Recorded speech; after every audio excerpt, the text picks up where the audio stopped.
Hi guys. Hello guys, today good நம்ம morning. வந்துட்டு கருப்பட்டியில் today நம்ம அப்ளிகேஷன் என்ன வைக்கிறோம். பண்ணுறோன்னா ஆக்சுவலாக வந்துட்டு அப்ளிகேஷன் இந்த மாதிரி வைக்கலாம். சுகர் பேஷண்ட்ஸ்க்கு கருப்பட்டி மோஸ்ட்லி வந்துட்டு எங்கள் வில்லேஜ் சைடில் அதிகமாக யூஸ் பண்ணுவாங்க.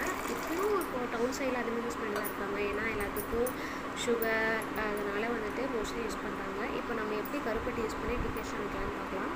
சும்மா ஒரு டம்ளர் தண்ணி மட்டும் எடுத்துக்கோங்க. லைட்டாக டீ தூள் போட்ட போதும், அதிகமாக வேண்டாம். அப்புறம் ஏலக்காய் தூள் இருந்தால் ஏலக்காய் தூள் போட்டுக்கலாம். நான் கொஞ்சமாக ஏலக்காய் தூள் போட்டுட்டேன். அப்புறம் அதில் நாம் வந்துட்டு கட் பண்ணி வச்சுருக்கிற அந்த கருப்பட்டியை நம்ம எடுத்து அதில் போட்டுக்கலாம். நமக்கு தேவைப்பட்டால் இஞ்சியும் போட்டுக்கலாம்.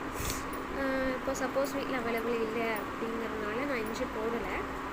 இல்லைன்னா சுக்கு வந்துட்டு யூஸ் பண்ணுவாங்க, அதை கூட வச்சுக்கலாம்.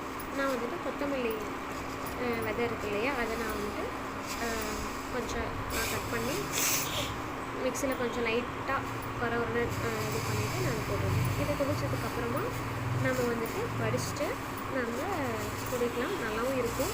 பட் சுகர் மாதிரி ரொம்ப இனிப்பாக இருக்காது. இது வந்துட்டு ஹீமோக்ளோபின் லெவலும் இன்க்ரீஸ் பண்ணும். பிடிச்சிருந்தா நீங்கள் லைக் அண்டு சப்போர்ட் பண்ணுங்கள். என்னுடைய சேனலை வந்துட்டு சப்ஸ்கிரைப் பண்ணுங்கள். தேங்க்யூ. Happy morning.